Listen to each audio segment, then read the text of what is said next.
and welcome to Third Stringers Podcast, a show about tech in sports and how technology is revolutionizing all the major sports, as well as health and fitness. You can find this episode on your podcast service of choice.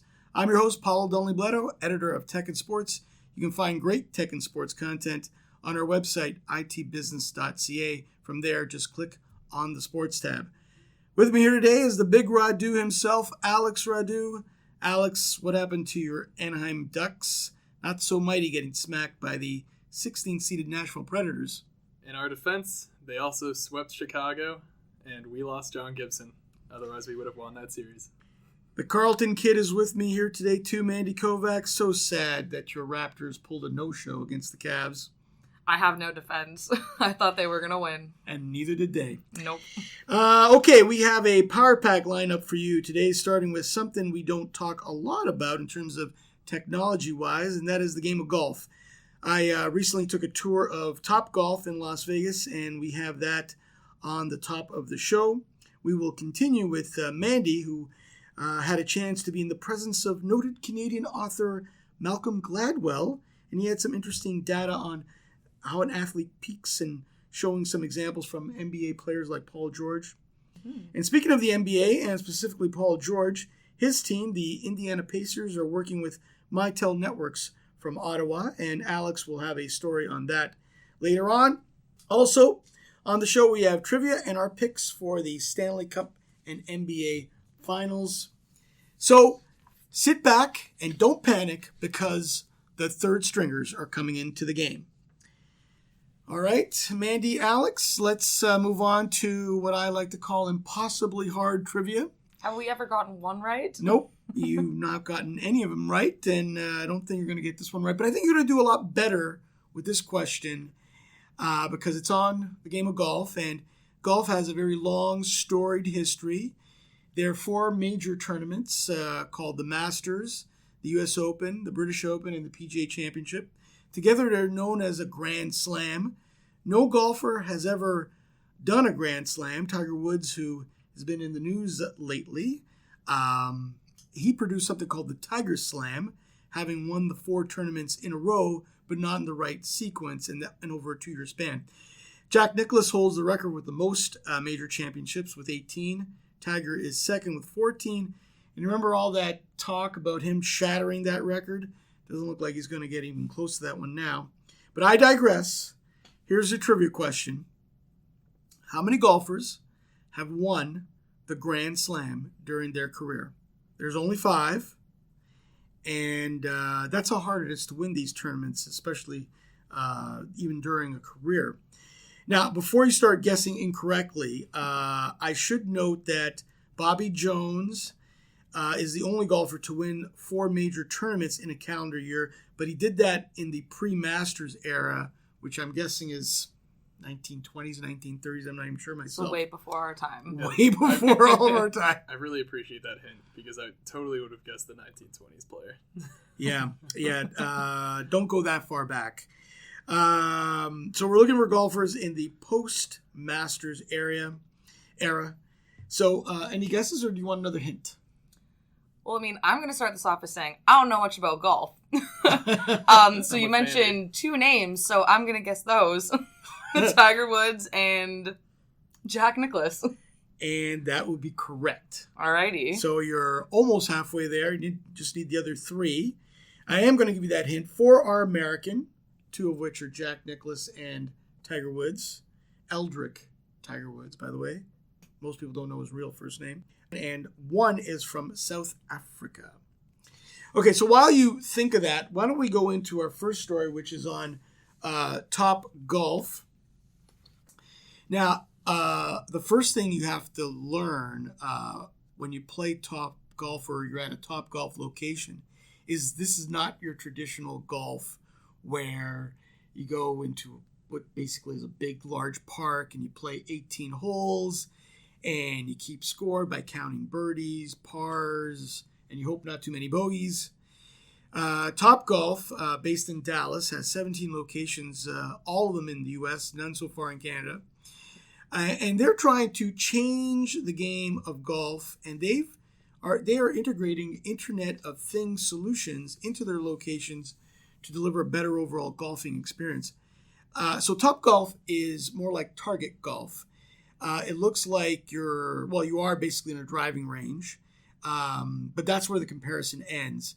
TopGolf has these stacked lounges, and you feel more like you're in a corporate box watching a baseball game or a football game, or maybe in your rec room watching it on TV. That's what it looks like because there's lounges.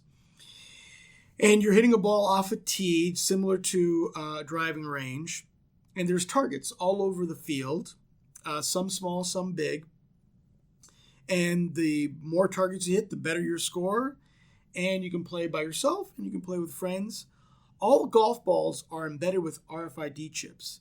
So you hit one of them, hopefully it goes straight, right down the middle, right into the target.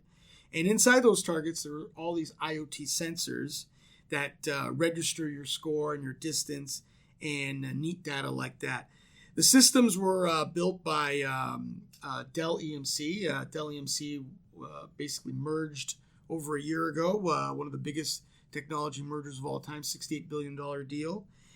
And they provide all these scores and stats in real time. And that's what made the experience playing TopGolf really fun. You get instant gratification when you play target golf, because when you're playing real golf, you take a shot and you're looking onto the horizon saying, "Oh, I wonder where my ball went," and you don't know if it went on the green or the bunker or it's lost in the woods. So TopGolf is the brainchild of the Joliffe brothers, Steve and David, and they started back in 2000 on a typical driving range, and they thought the driving range was kind of boring, and I agree with them. It is kind of boring after the first 5 minutes. And they also thought that by doing TopGolf, it also can sharpen golfer's skills, because you have to really practice accuracy, and you have to know what kind of golf club you want to use to get to those longer distances, those mid distances, those short distances. And one of the other things that they did was they were able to pinpoint exactly where your ball is after shooting it. And this is one of the big things about IoT, is that they can locate your ball immediately, instead of like in real golf where you're looking around and seeing where the ball is. Going swimming if you're me. Maybe, yeah. Prying open crocodile. Only in Mexico do you have to worry about crocodiles. But searching in the forest. Exactly. Good memories. Exactly. So the TopGolf creates an environment that brings instant data to each player. Each shot is tracked. The player knows exactly how far he or she has hit the ball. And another important aspect of it is that it's fun even just watching your friend play, because you have music going on, food and drinks, great atmosphere. So I really enjoyed my time at TopGolf in Las Vegas. Question for you, Paolo. Sure. Is this? What do you say if you were a golfer? Would it be a more fun experience? Because does this really replicate the enjoyment of driving a golf cart around, actually golfing, or is this just kind of replacing a driving range? Yeah, I think to your point, I think it does replace a driving range. It doesn't replicate golf, but even the golf simulators don't really replicate golf, right? It's more like a big fancy video game. This is a different kind of game, basically, and it's like I said, you're playing target golf, so it's like darts. When you go to the pub, you have a good time with friends and drinks, and you're trying to hit the target, the bullseye or the 20, whatever.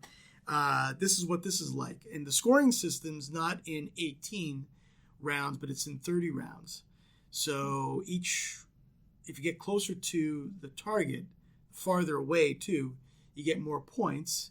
And so at the end, right, if you're in a close game, you got to really try and hit the far away target, right? Just like in darts, where if you're behind, you got to hit the triple 20 to catch up, right? So it has that kind of competitiveness to it, but it was a lot of fun. Okay.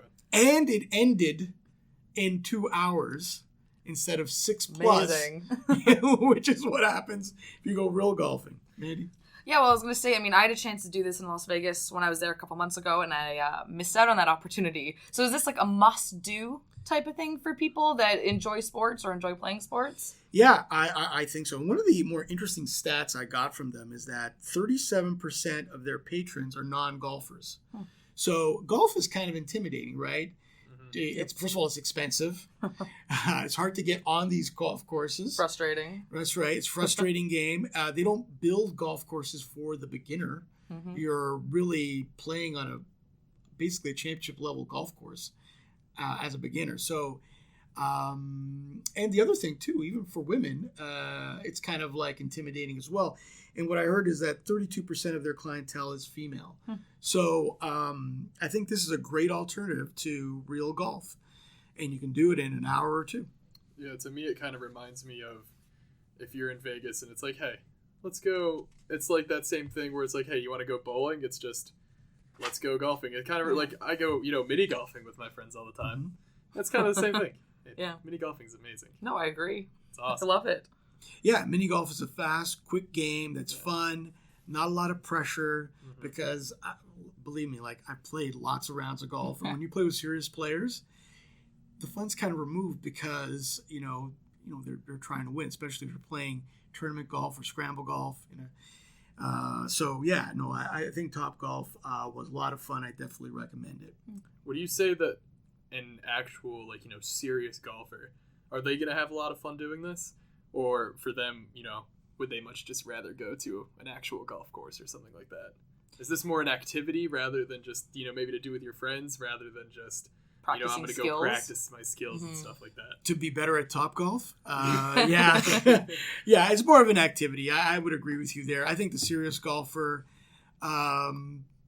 it does sharpen your accuracy. So if you want to work on your short game, trying to hit those greens, using like a 7-iron or less, I can see that being beneficial for sure. But this is a new type of game. I don't know if it's going to be like, a sport right up there with like the top 4 or anything like that. But I think it's a fun activity for sure. Cool. Yeah. All right. Well, let's go up with our next story, which Mandy has. Advanced stats. Can they measure an athlete's ability, or are advanced stats telling us another story? Mandy, you were in Orlando last week at the Citrix Synergy Conference, and none other than Malcolm Gladwell was on hand to give his take on big data and sports, and he showed you some interesting examples.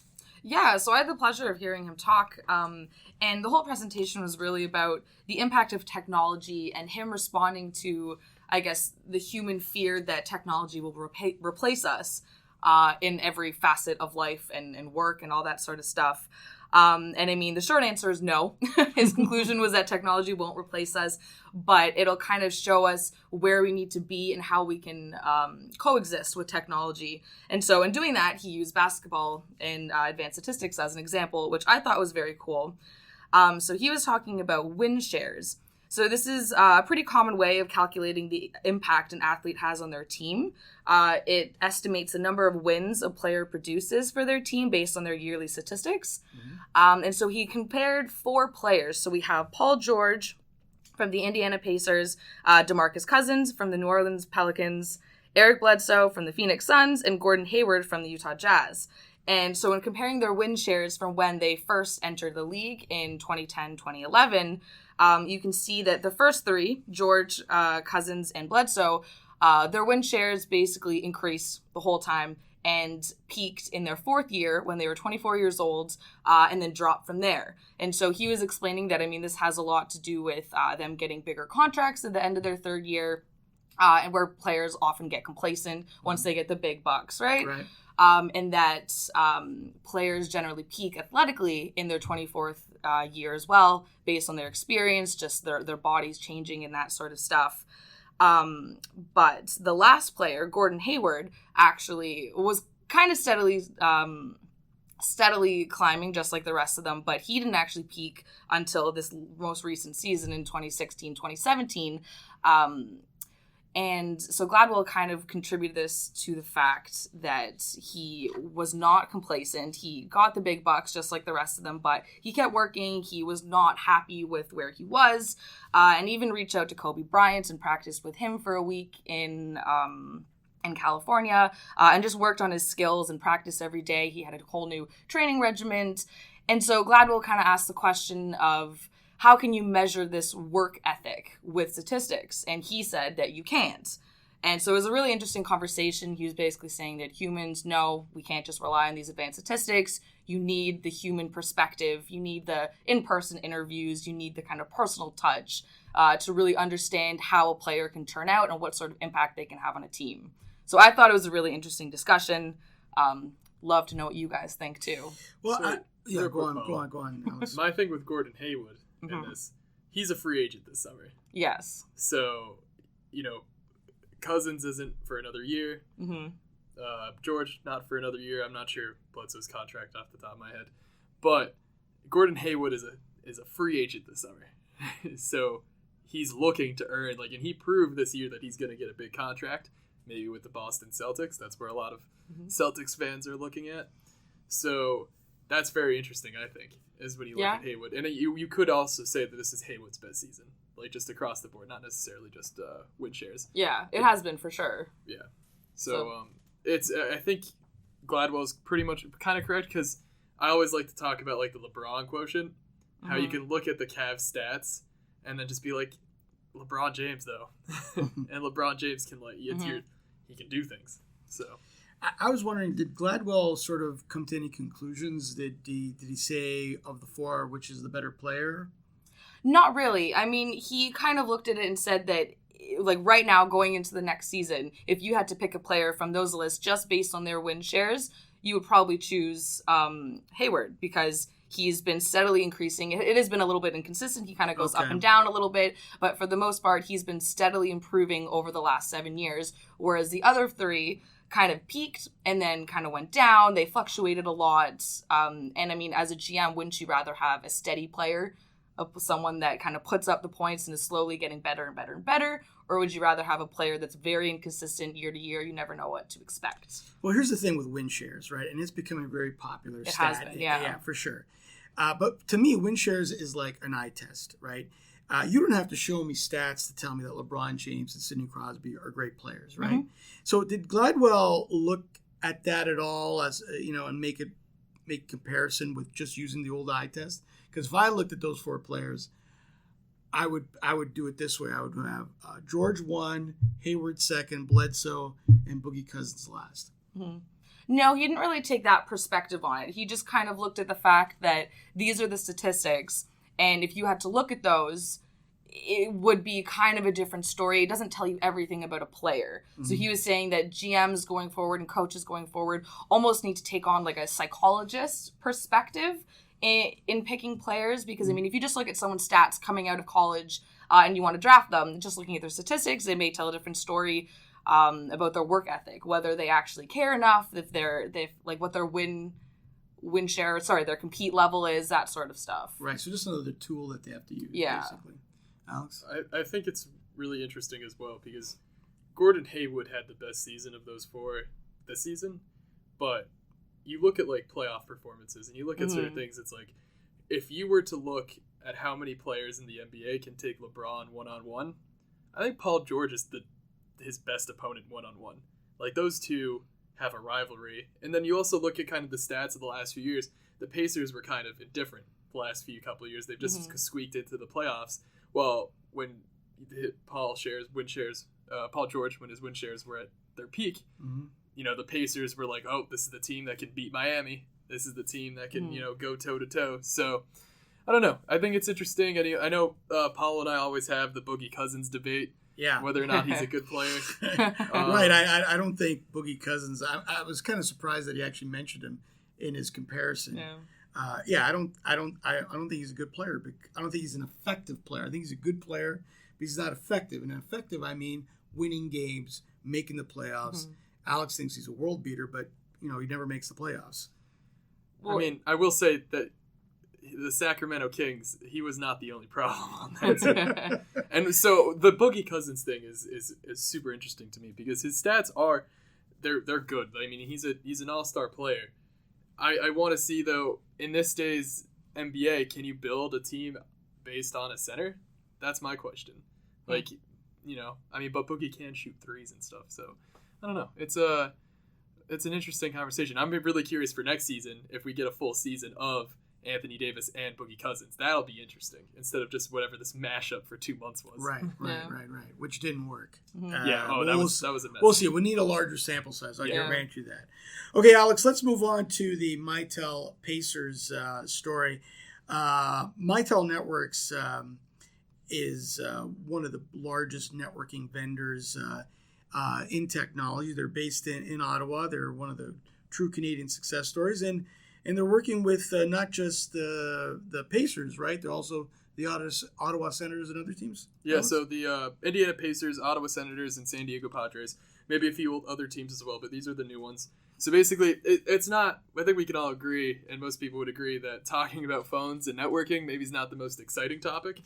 But kind of what makes this interesting to me is that these three teams are now replacing their old systems. So their systems of old, where their employees, their staffs, their call centers, they were all just outdated. It's like if you think like what a call center would look like in 2005, that's probably what these call centers looked like until this year, which is kind of crazy. Like if you're having a problem, like let's say we all have Ottawa Senators tickets for some reason, and and we all want to go. Oh, you know what? We have a problem. We need to call their call center. That could be a mess. Like we've all had bad, experiences that way. So this is going to allow their employees to, see a call on their cell phone, access all sorts of type of messaging platforms, and really just increase efficiency for these three platforms. It's not really groundbreaking in any way, but it is cool to see a lot of these teams embrace some of these more, these newer technologies. You know what I find really interesting about this story is I believe was this season or was it a few seasons ago where the Ottawa Senators management tried to block Toronto Maple Leaf fans from purchasing tickets online. I'm wondering if they've upgraded their communication systems, which is basically what we're talking about IP phones from Mitel, to try and help them trying to gain a more foothold with their existing fan base, which unfortunately is stuck between two very large fan bases in Montreal and Toronto. I don't know. It's interesting because you have, it's kind of that reminds me of like what Pittsburgh is trying to do with Nashville. How it's like if you're gonna go buy a catfish in Pittsburgh, you have to show ID. So if you have a Tennessee ID, they're like, no sir, we're not serving you. So I think it's very interesting. I don't think that's what they have in mind. I think it's probably as simple as if they're getting reports that are saying, oh, our customer service is not great. Right. We'd like to improve it. Our employees are asking for the stuff that they do on a regular basis. And I think we're seeing that just in businesses in general is we all have our smartphones. We all have, your generic, your basic messaging platforms and your call opportunities. And to us, that's normal. So if you were to then go into work and be like, I have something that I barely remember using a decade ago, it's kind of just outdated. So I just think that they're trying to upgrade their systems. Yeah, well, besides the fact that it took so long, have they only been updating the phone systems, though? Because, in this digital age, who's calling people anymore? We're all online. Well, do they have chatbots going or something? Yeah, so it's messaging, mobility, presence, conferencing. It's like the whole platform. So they could possibly use the conferencing technology to bring in some of their scouts for drafting or maybe during trade deadlines where, you need that constant flow of information because some of these GMs have to make a split-second decision because they're on the clock, especially on trade deadline or on draft day when they have 15 minutes to make a pick. Yeah. No, so we'll see. I think it's cool that they're actually making it. It's not the most exciting technology, but it's cool that you see these teams actually starting to to look at not just the business side, because I think fans are always so focused on the players and how the team is doing, and not necessarily, the business side of it, which is an important part of these teams. They need to make money. If they don't make money, they don't exist. What I'd love to know is whether these teams that you mentioned are ahead of the curve, or these are the teams behind the curve, and they're the last ones to implement this sort of new digital infrastructure. I think I would think they're behind the curve. I would assume that too, but I think they're behind the curve because we previewed the digital war room for the Raptors, done by IBM. I spoke with the Orlando Magic as well. Yeah, state of the art. But I think it's an ongoing process where I don't think they're behind, but they're probably trying to catch up. But they're not. They're probably in the middle somewhere. Right. Okay. Yeah. Okay, so we got two very important sporting events occurring basically the same week. The NBA Finals, which starts up Thursday, and the NHL Stanley Cup Finals, which started on Monday. And Pittsburgh has a 1-0 lead. Mandy, you got some interesting storylines from the NHL. Why don't we go to you? Yeah, well, I wanted to ask you guys about, the obvious Subban versus Weber trade. I mean, obviously Weber and the Montreal Canadiens are no longer in the playoffs. Mm-hmm. They haven't been for quite a few weeks now. But does the fact that Subban is in the playoffs right now, in the Stanley Cup Finals, does that mean that he won the trade? Well, they say the old adage is that, if they win the Stanley Cup, they've won the trade, right? Mm-hmm. So there's potentially another 4 more games to go for the Nashville Predators to win the Stanley Cup. So if they do win the Stanley Cup, they win the trade. From a big data point of view, I think you have to go with Weber. Weber is definitely the more established, better player. His stats are better than Subban over his career. I don't know if I agree with that. The only thing about that is he's older, and he may break down, and you still need a team, and the Predators have, I think, a better, well-rounded team than the Montreal Canadiens do. See, I think that this is the thing too. I think Subban's a better fit on the Predators than Weber is, because you have Yossi, you have Ekholm, you have these players. They're fast. The Predators' defense is fast. They've scored 39 points in the first 3 rounds. Like these guys are on fire. Subban's a flashy. He's fast. He can shoot. He can score. He can pass. He's, I think, a better fit with that core Nashville defense, and it complements their offense than I just think necessarily Weber does. Even if Weber was a better presence, because he was this long-term captain. Mm-hmm. I mean, Subban's still a great presence to have in your locker room. I'd love to have him. I love PK. Yeah. I don't know. I think we do have to go with the whole, well, if the Preds win the cup, then and they win the trade. Yeah. Well, the Preds are actually the first 16th seed to ever make the Stanley Cup Finals. So, I mean, that's pretty impressive in itself. Mm-hmm. And they had 94 points coming into the postseason, which is actually the lowest total if you count, tied with Calgary. Right. So, I mean, if they can actually win with this impressive defensive core, then I agree. I think Subban will win the trade. And it's fun for David Pouillet. It's his 45th year as an NHL GM. David Poile, whatever. I'm sorry. Whatever. Pouillet's better. Is it better? Where did you even get Pouillet from? I don't know. It's the way David it's Poile. Poile. God. Yeah. I should have known it was Poile. He's American. He's not even Canadian. I believe so. I knew he was American too. Yeah. Oh well.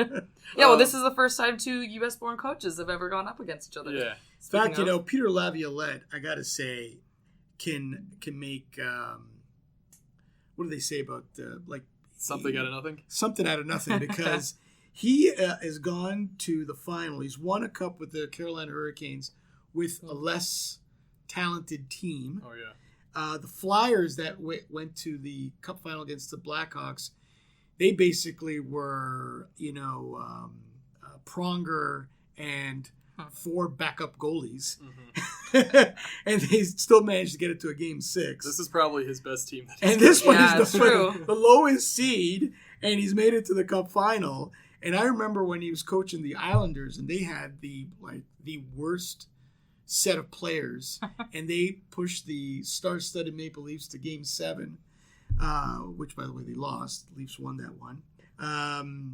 Peter Laviolette, he must be doing a lot of advanced stats from Malcolm Gladwell to get him an edge with some of the teams that he's carried to the finals. All right, so what do you guys have this series? Who do you think is going to win? What's your pick? I'll go with this. I'm going to say the Penguins in a gentleman's sweep, 5 games. And the Conn Smythe Trophy will probably go to Malkin. Okay, interesting. I don't know. I'm a little conflicted on this because, I mean, I like both of them. I think the Preds are a great underdog story. Mm-hmm. And, of course, Subban is probably one of my favorite players in the league that's not on the Maple Leafs. So I would love to see him win the Cup. So, I mean, from an emotional standpoint, I would love to choose the Preds. But I think realistically, Pittsburgh has come this far with half their team hurt that I think that they'll probably repeat. And I think you should take this into account. It was 8 games ago where Pekka Rinne actually won against the Penguins. Mm-hmm. So he's not batting very well against the Pittsburgh Penguins offense. So I'm going to say the Preds in 7 because despite the fact that they beat my Ducks, I would like to see them win. But I do think they have a challenge. Crosby and Malkin, they lead the league in points, and the Preds were able to beat a strong Ducks center core, but this is Crosby and Malkin, and they don't have Johansson, and it'll be interesting to see. I mean, they should have won Game 1. They were the much better team. The Preds? The Preds, yeah. The Penguins didn't take a shot for 37 minutes. 37 minutes. Mm-hmm. And they had a 3-goal lead. They could have taken their foot off the gas. And that PK Subban goal that was waved off was just... Yeah, that was garbage. Yeah. But, so we'll see. I'm thinking the Preds in 7. But as Jesse Ventura once said, sometimes you better be lucky than good. Yeah. Well, hey, Penguins were lucky Game 1. And you talk about the LeBron quotient, too. I mean, I feel like there's one with Crosby. You can never count his team out. Yeah. He can work miracles. Although I think in basketball, that quotient is a lot stronger. Of course. But, yeah. I mean, Crosby, best player in the world. For sure. So, speaking of the NBA, the finals start this Thursday. What do you got, Alex? So, the trilogy. This is where we're at. It's the trilogy. The trilogy. Just like... I'm drawing a blank on that movie that was a trilogy. Lord of the Rings. Lord of the Rings. Thank you, Mandy. I mean, Paul, there have been a lot of trilogies. Godfather for one. Yes.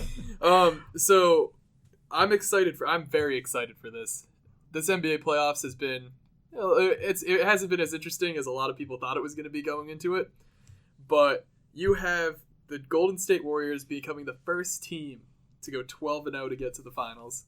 And then you have the Cavs, who are 12-1, who, because of Marcus Smart, lost a game to the Celtics. And that's crazy. These teams are... I don't think we've ever seen NBA, NHL, anything where there's realistically only 2 teams in the league who could win. But you see, you have that in European soccer. You do. If you go to La Liga, it's Real Madrid and Barcelona. Mm-hmm. In Serie A, it's Juventus and AC Milan or Napoli. Mm-hmm. Take your pick. Well, so that's, I think, but I mean, in Europe. In the Premiership, you do have 4 teams that can battle it out, unless you're Leicester City and provide a miracle. Well, that's what makes this thing very interesting, because it's kind of been boring getting to this point. Because, like, you watch a Warriors game in the first 3 rounds, and they just, like, systematically destroyed each team. Uh-huh. And even the Cavs. I mean, like, the Raptors, nothing. They somehow lost to the Celtics 1 game despite blowing them out, like, of having a 53-point win or whatever it was. That was, like... Yeah, so weird. I think it's crazy. And this time is the first time that these 2 teams are meeting in the finals where they're at their peak. In the first part 1, or volume 1, whatever you want to call it, Kevin Love and Kyrie Irving were injured. Mm-hmm. So, LeBron won a little bit, but, he couldn't win a whole series by himself. Then last summer, or I guess spring, it's kind of the summer now, though, I guess. A year ago, really? A year ago, Draymond Green fouled out, got a suspension for a game. who knows if Andrew Bogut got injured. They lost their big man. Who knows if Curry was really that healthy playing in the final. But then this year, Curry's at his peak. Draymond only has 2 technical fouls, and you need 7 to get a suspension, so he's not getting 5 more technical fouls this final. Everyone's playing at their peak. You have, it's just LeBron is playing at the peak of his career. This is the best playoffs he's ever had, and that's what's crazy. This is his, 8th playoff in a row, and this is 8th finals, yeah. And he is having his best statistical year yet. 40.9 minutes per game. So he's a workhorse. 32.5 points per game, shooting at 56%, 56.5% overall and 42.1% from the 3. 8 rebounds per game, 7 assists per game, a little over a block and some change per game. LeBron's having a great year. I think it's undeniable that you could count him as a top 3 player all time. And I think the Cavs do have a shot at beating the Warriors. But the Warriors also, last year, their worst player on the field, Harrison Barnes, who shot just a measly 29 for 71 on the floor the entire series, including only 5 buckets of the 32 he took over the last 3 games during the Cavs comeback. And they've replaced him with Kevin Durant, arguably, the second or third best player in the league. Now that's a serious upgrade. And he's shooting 55.6% overall, 41.7 from the 3. So it's such, and Curry's on fire as well. Curry's offensive rating right now is 122.5, and it is just absolutely crazy. And then you also have Kyrie Irving, who's lights out as well. Kevin Love played great against the Celtics. Draymond Green and Klay Thompson. I mean, this is going to be such a fun series. This is going to be awesome. Why do we always have to crown these players who are still playing in the league to be the greatest of all time? Haven't we learned from anointing Tiger Woods in 1997 after he won his first Masters as being the greatest of all time when Jack had 18? I don't think LeBron is. He's definitely a top 10 overall player, but he's not in the pantheon of the all-time greats like Michael Jordan, Bill Russell, Will Chamberlain. No one ever talks about Dr. J because he played a long time ago. Pistol Pete, all these guys. Pistol Pete played in an era where there were only 8 teams, right? You think that they all had superstar lineups back then? Because they did. Right now, the NBA has 30 teams. It's pretty much watered down. So, I think, if he wins, he's still a top 10 player, but I don't think he's going to be top 3 overall. And we haven't even talked about Kareem Abdul-Jabbar on that list, or other players like Larry Bird, Magic Johnson. I mean, I think he's better than Johnson. As much as I love Magic, gotta love my Lakers. But I love Magic, but I think right now you have a solid top 3. You have Michael Jordan, you have Kareem Abdul-Jabbar, and you got LeBron James. And I think Bill Russell, who I think went to 13 finals, won 12. I could get that wrong, but different era basketball. Different era, yeah. But he was playing up against Will Chamberlain every second week or something.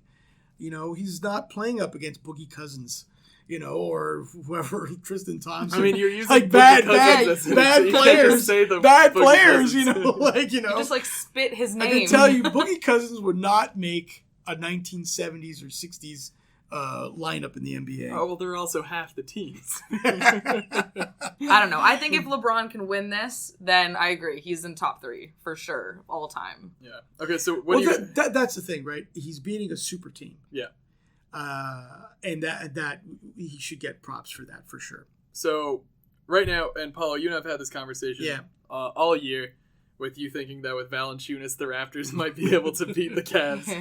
That's right. Yeah. So Tristan Thompson's averaging almost a double-double in the postseason, and the Warriors have Zaza or JaVale McGee probably going to be guarding him. And I think everyone can agree that the Canadian Tristan Thompson is a better player than both Zaza and McGee.